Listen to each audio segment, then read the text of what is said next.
Olá, irmãos amados, graça e paz a todos. Espero que esse vídeo os encontre bem, com saúde. Eu sou a Kissela e seja muito bem-vindo ao canal Uma Família em Cristo. Amados, hoje, para honra e glória do nosso Pai, daremos início à leitura do 62º dia. E hoje finalizaremos o livro de Levítico, capítulo 27, versículo 14. E iniciaremos o livro de Números, capítulo 1, versículo 54. Leremos também o livro de Marcos, capítulo 11, versículo 1 ao 26.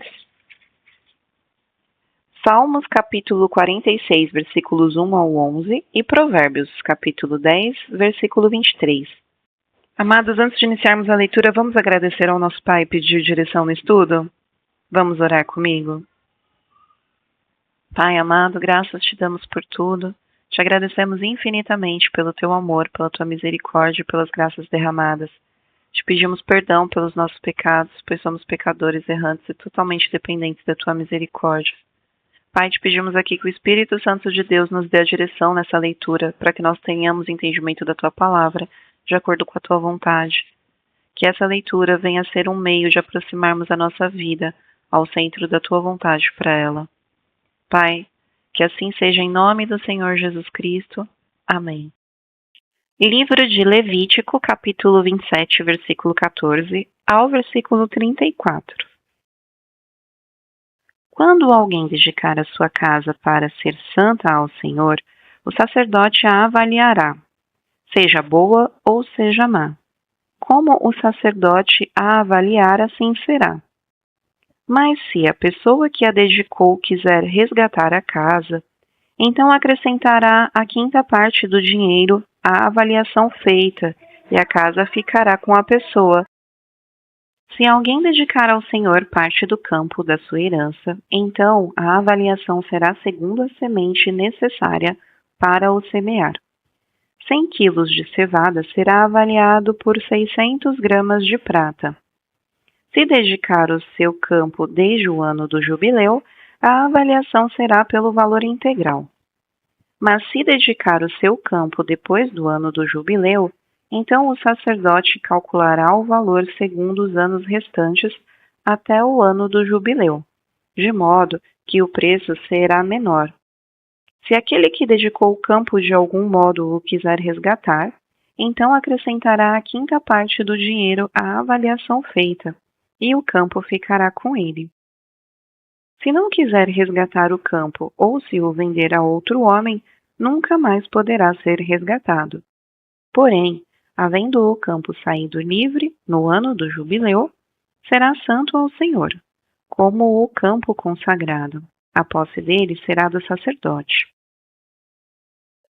Se alguém dedicar ao Senhor o campo que comprou e não for parte da herança, então o sacerdote calculará o valor da avaliação até o ano do jubileu e, no mesmo dia, pagará o valor da avaliação como coisa santa ao Senhor. No ano do jubileu, o campo tornará aquele que o vendeu, aquele de quem era a posse do campo por herança. Toda a avaliação se fará segundo o peso padrão do santuário. O peso padrão será de 12 gramas. Mas o primogênito de um animal, por já pertencer ao Senhor, ninguém o dedicará. Seja boi ou gado miúdo, é do Senhor.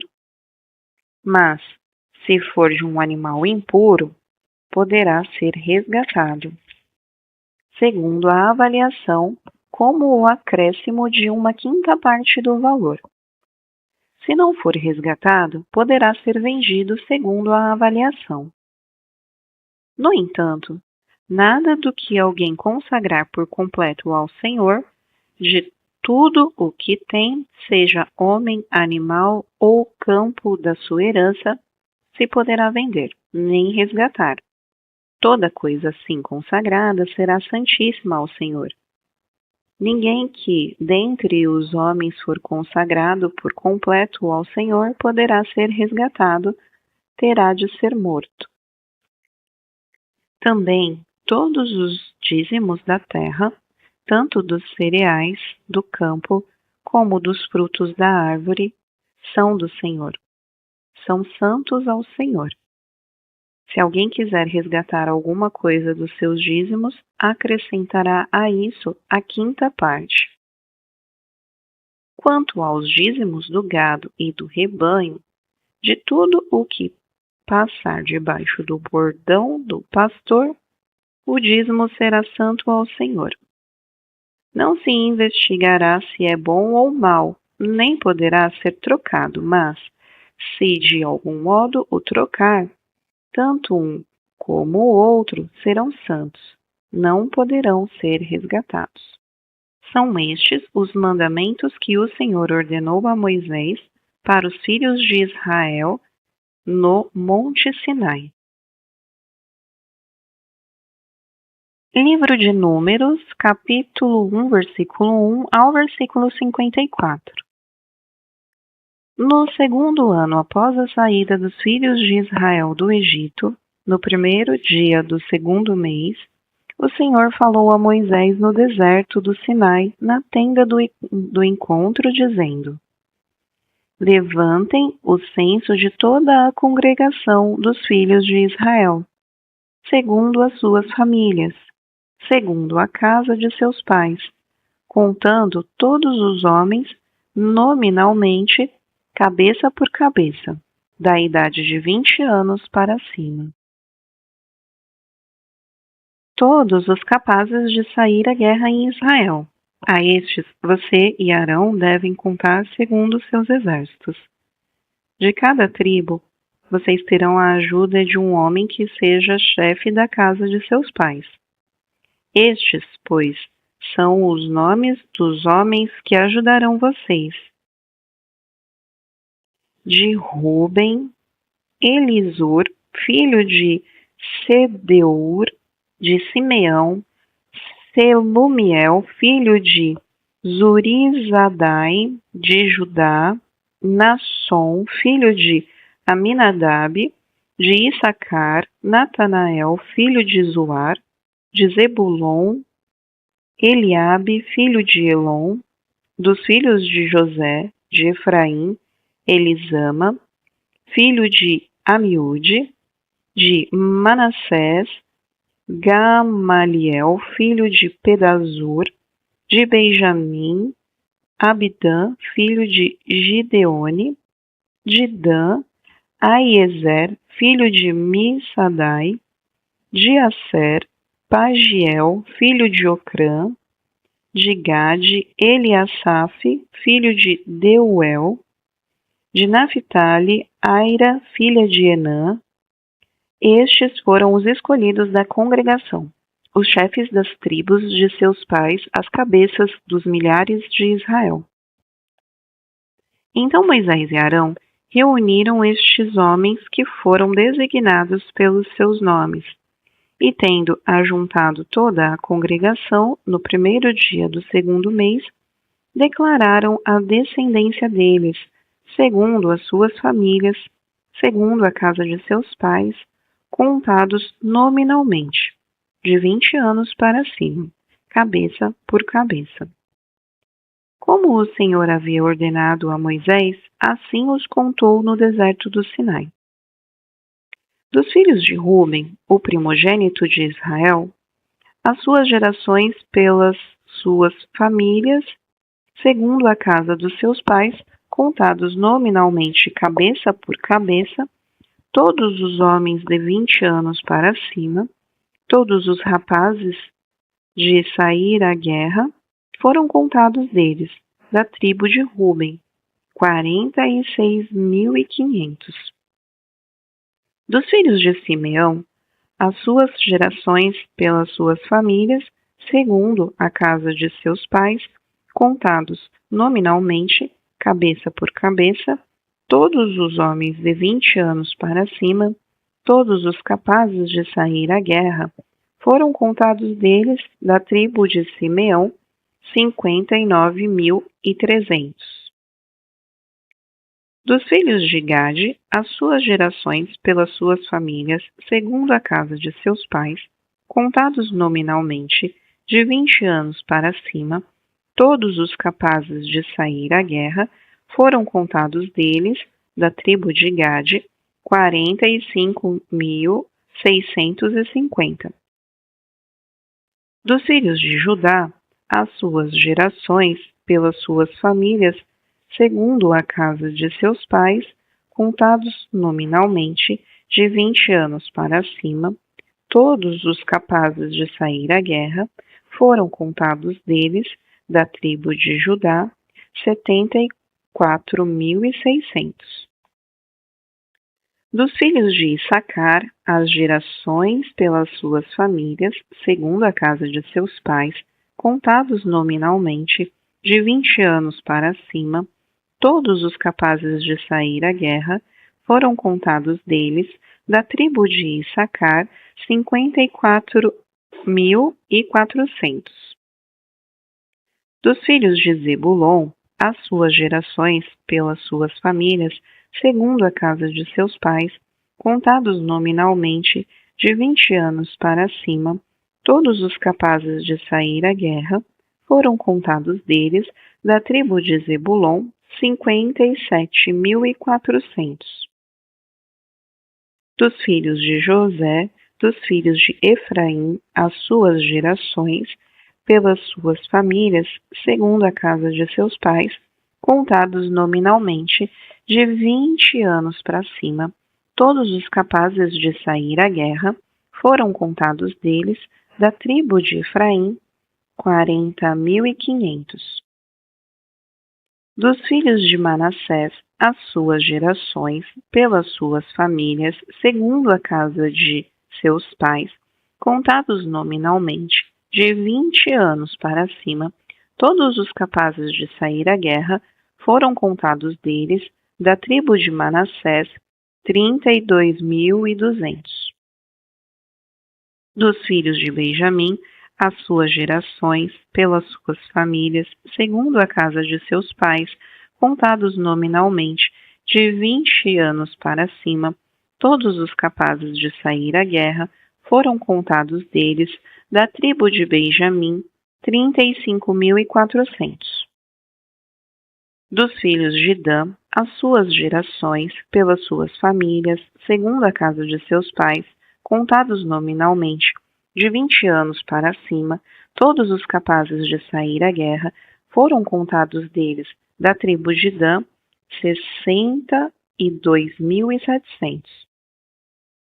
Dos filhos de Asser, as suas gerações, pelas suas famílias, segundo a casa de seus pais, contados nominalmente de 20 anos para cima, todos os capazes de sair à guerra, foram contados deles, da tribo de Asser, 41.500. Dos filhos de Naphtali, as suas gerações, pela sua família, segundo a casa de seus pais, contados nominalmente, de 20 anos para cima, todos os capazes de sair à guerra, foram contados deles, da tribo de Naphtali, 53.400. Estes foram os homens contados, os quais Moisés e Arão contaram com os chefes de Israel, que eram 12 homens, cada um representando a casa de seus pais. Assim, pois, todos os contados dos filhos de Israel, segundo a casa de seus pais, de 20 anos para cima, todos os capazes de sair à guerra, todos os contados foram 603.550. Mas os levitas, segundo a tribo de seus pais, não foram contados entre eles, porque o Senhor havia falado a Moisés dizendo: somente não faça a contagem da tribo de Levi, nem levante o censo deles entre os filhos de Israel, mas entregue os levitas de cuidarem do tabernáculo do testemunho, de todos os seus utensílios e de tudo o que nele se encontra. Eles levarão o tabernáculo e todos os seus utensílios. Eles ministrarão no tabernáculo e acamparão ao redor dele. Quando o tabernáculo partir, os levitas o desarmarão, e quando o tabernáculo for armado outra vez, os levitas o farão. O estranho que se aproximar será morto.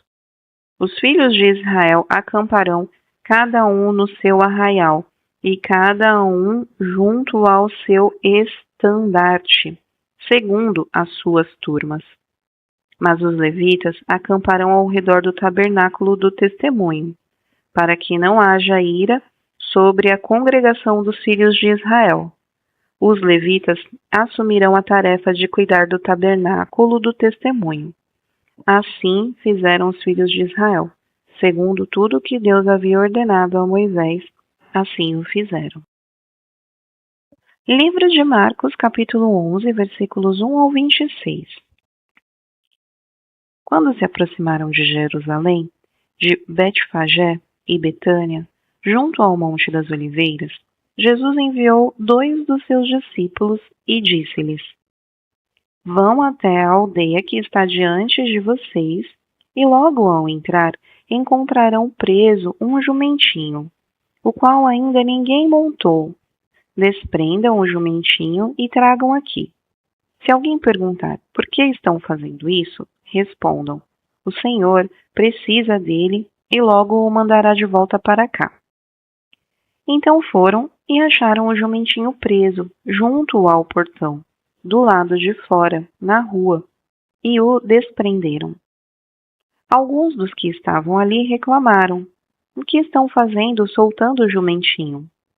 Eles, porém, responderam conforme as instruções de Jesus. Então os deixaram ir.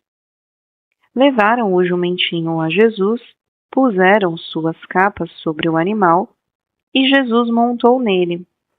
Muitos estenderam as suas capas no caminho e outros espalharam ramos que tinham cortado nos campos. Tanto os que iam diante dele como os que seguiam clamavam: Hosana, bendito o que vem em nome do Senhor, bendito o reino que vem, o reino de Davi, nosso Pai. Hosana nas alturas.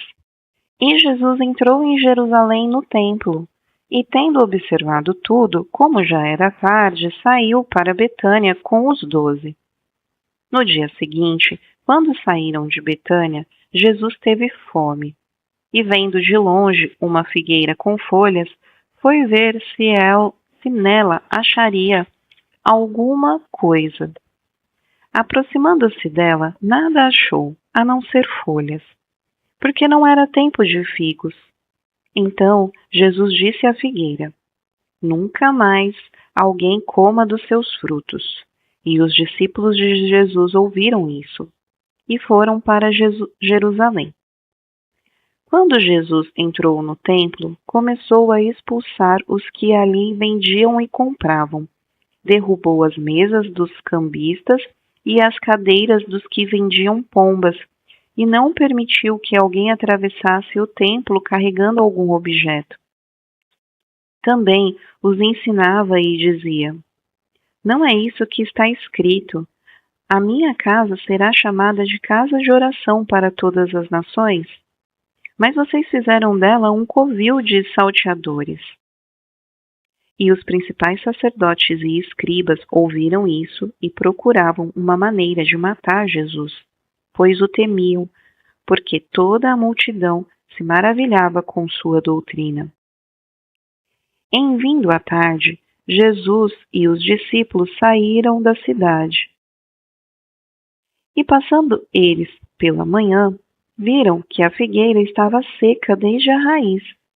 Então Pedro, lembrando-se, falou: Mestre, eis que a figueira que o Senhor amaldiçoou ficou seca.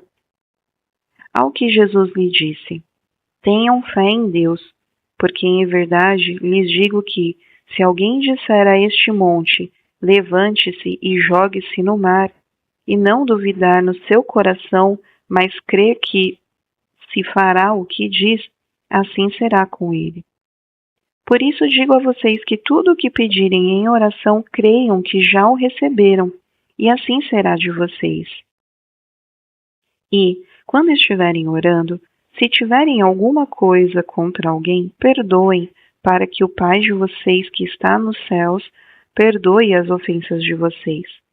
Mas, Se vocês não perdoarem, também o Pai de vocês que está nos céus não perdoará as ofensas de vocês. Livro de Salmos, capítulo 46, versículo 1 ao 11. Ao mestre de canto dos filhos de Corá, em voz de soprano cântico. Deus é o nosso refúgio e fortaleza, socorro bem presente nas tribulações. Portanto, não temeremos, ainda que a terra se transtorne, e os montes se abalem nos seios dos mares, ainda que as águas tumultuem e espumejem, e na sua fúria os montes estremeçam. Há um rio, cujas correntes alegram a cidade de Deus, o santuário das montanhas do Altíssimo. Deus está no meio dela, jamais será abalada. Deus a ajudará desde o romper da manhã. Bramam nações, reinos se abalam. Deus faz ouvir a sua voz e a terra se dissolve. O Senhor dos Exércitos está conosco. O Deus de Jacó é o nosso refúgio. Venham contemplar as obras do Senhor, que tem feito desolações na terra.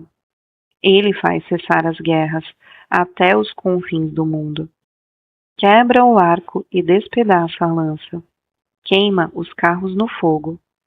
Aquietem-se e saibam que eu sou Deus. Sou exaltado entre as nações. Sou exaltado na terra. O Senhor dos Exércitos está conosco. O Deus de Jacó é o nosso refúgio. Livro de Provérbios, capítulo 10, versículo 23.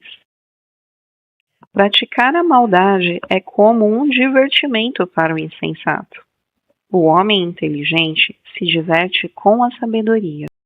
Irmãos amados, e aqui finalizamos mais um dia da nossa leitura e é um prazer ler as Escrituras para vocês.